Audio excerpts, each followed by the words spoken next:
আপনার বাড়ির পাশে নব্য ইসরায়েল। আমরা বড় ইসরায়েল সম্পর্কে সচেতন আছি কম বেশি, কিন্তু আপনার ঘরের পাশেই নব্য ইসরায়েলে জন্ম হয়েছে, এই ব্যাপারে আমাদের সচেতনতা নাই। তারা সংসদ ভবনে তাদের সংসদে ফখর করে বলছে যে আমরা 6,500 সৈন্য পাঠিয়েছি, আমাদের হয়ে যুদ্ধ করছে। নাউজুবিল্লাহি মিন যালিক। তার মানে আপনারা প্রমাণ করলেন। আচ্ছা বলেন, খ্রিস্টানদের সাথে না হয় তাদের সম্পর্ক আছে, তারা আহলে কিতাব, আপনাদের সাথে তাদের কি সম্পর্ক? খ্রিস্টানদের সাথে না ইহুদিদের একটা সম্পর্ক আছে, তারা আহলে কিতাব দাবি করে তারা, কিন্তু আপনাদের সাথে যারা পৌত্তলিক তাদের সাথে এই ইহুদিদের কি সম্পর্ক? শুধু তাই নয়, আমরা লক্ষ্য করছি, আমরা আমাদের পার্শ্ববর্তী নব্য ইসরায়েলের মধ্যে লক্ষ্য করছি মুসলিমদেরকে তারাবির নামাজে টর্চার করা হলো, হোলি উৎসবের নামে মুসলিমদেরকে নির্যাতন করা হলো। আমরা দেখলাম সেখানে গরুর মাংস বহন করার অপরাধে পিটিয়ে মুসলিমকে হত্যা করা হয়েছে। লক্ষ লক্ষ একর জমি যেগুলো আমরা ওয়াকফ করেছিলাম, সেই জমিগুলোকে রাষ্ট্রীয়ভাবে বাজেয়াপ্ত করা হয়েছে।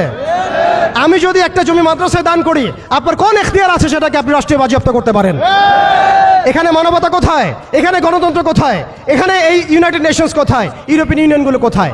আপনাদের এই সব তথাকথিত তন্ত্রমন্ত্রগুলো এবং তথাকথিত মতবাদগুলো একটা এজেন্ডাই বাস্তবায়ন করছে, তারা পুরো বিশ্বে শুধু দাজ্জালের শাসন কায়েম করতে চায়। এখন মুসলিম ভাইরা, সর্বশেষ কথা হচ্ছে, আমরা উদাত্তভাবে আহ্বান জানাবো, আপনি যে কোনো ধর্মের হন, যে কোনো বর্ণের হন, আপনি যে কোনো ভাষার হন, যে কোনো জাতির হন, আপনি জালেমের পক্ষ নিয়েন না, মাজলুমের পক্ষ নেন। এখানে আমরা আপনাদেরকে কটাক্ষ করতে আসি নাই, আমরা সত্য উন্মোচন করতে আসছি। আপনি জালেমের পক্ষ নিয়েন না, মাজলুমের পক্ষ নেন। আল্লাহ চান তো কোনো না কোনো দিন আল্লাহ আপনাকে হেদায়েত দিবেন ইনশাআল্লাহ। আপনি মানবতার দাবি থেকে এই জায়গায় দাঁড়ান। এই অবস্থা যখন চলছিল তখন কি আমরা ঘুমিয়েছিলাম? উত্তর না। বিগত 100 বছর আমরা ঘুমিয়ে থাকি নাই, সবাই চেষ্টা করেছে কম বেশি, কিন্তু এই সব তন্ত্রমন্ত্রের জালের মধ্যে পড়ে, এইসব তন্ত্রমন্ত্রের গোলকধাঁধায় পড়ে, এইসব নৈতিকতার অবক্ষয়, ইমানের দুর্বলতা, হারাম খাওয়া, সুদে লিপ্ত হওয়া, আমাদের এই মাদক, এই জেনা, এই ফ্রি মিক্সিং, এই পর্নোগ্রাফি, এই সমস্ত কিছুর মধ্য দিয়ে আজকে আমরা আমাদের সেই ইমানি জাজবাকে হারিয়ে ফেলেছি। এখন সময় হচ্ছে সেই জাজবাকে আবার ফিরিয়ে নিয়ে আসা। অতএব আমাদের করণীয় এখান থেকে উঠে আসবে। দেখুন, আপনি গাজায় গিয়ে যুদ্ধ করতে না পারলেও যে অনিবার্য যুদ্ধ তারা আমাদের উপর চাপিয়ে দিবে, সেটা কিন্তু এই অঞ্চলের দিকেও ছড়িয়ে পড়বেই পড়বে। কারণ হাদিসের মধ্যে এসেছে যে মাসিহুদ দাজ্জাল পুরো বিশ্বকে শাসন করবে, শুধুমাত্র মক্কা মদিনায় ঢুকতে পারবে না। অতএব সারা বিশ্বের মধ্যে সে যুদ্ধের দাবানল ছড়িয়ে দিবে, এতে কোনো সন্দেহ নাই। আপনি খেয়াল করে দেখেন, আফ্রিকার কন্টিনেন্ট, ইয়েমেনের কন্টিনেন্ট, অ্যারাবিয়ান কন্টিনেন্ট এবং আমাদের এই আঞ্চলিক কন্টিনেন্ট, প্রত্যেকটা কন্টিনেন্টের মধ্যেই তারা যুদ্ধ ছড়িয়ে দিয়েছে এবং তারা একটা ভাষা আমাদেরকে শিখিয়ে দিয়েছে, অপশন দিয়ে দিয়েছে, হয় আপনি তাদের দাসত্ব করবেন, না হলে আপনি মরবেন। তারা আপনাকে আমাকে একটা অপশন দিয়েছে, আপনি তাদের দাসত্ব করেন, তারা আপনাকে ভালো রাখবে, আপনি তাদের দাসত্ব করবেন না, তারা আপনাকে মাটির সাথে মিশিয়ে ফেলবে। যেসব মুসলিম কান্ট্রি, দেখুন খেয়াল করে, যেসব মুসলিম কান্ট্রি তাদের দাসত্ব করেছে, যেসব মুসলিম কান্ট্রি তাদের দাসত্ব করেছে, তাদের আনুগত্য করেছে, সেই সব আরব মুসলিম কান্ট্রিকে তারা কিছুই বলছে না, কিছুই করছে না।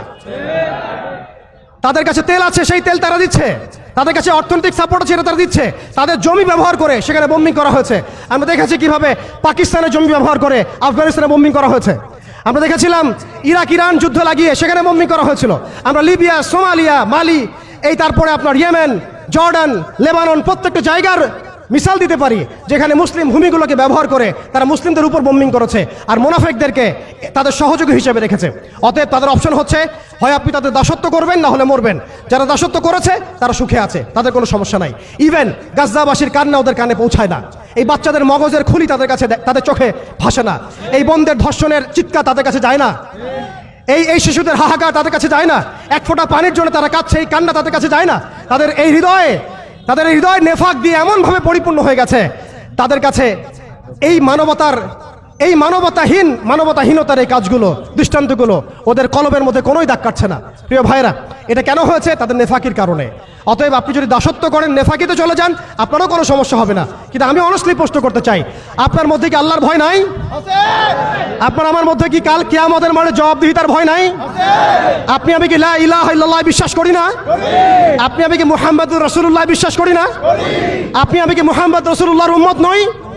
অতএব আমরাও কখনোই কারো দাসত্বের দিকে যাব না ইনশাআল্লাহ। আমরাও ইনশাআল্লাহ তাআলা কোশ্চিনকালে এই জায়নিস্ট মুভমেন্টের, এই পশ্চিমাদের, এই দাজ্জালের অনুসারীদের দাসত্বের মধ্যে কখনো যাব না ইনশাআল্লাহ। তারা আমাদেরকে অপশন দিয়েছে, হয় দাসত্ব করো, না হলে মরো। আমরাও বলে দিব, আমরা ইনশাআল্লাহ তাআলা শহীদ হয়ে যাব, তবু তোমাদের দাসত্ব করবো না ইনশাআল্লাহ। দাসত্ব না স্বাধীনতা,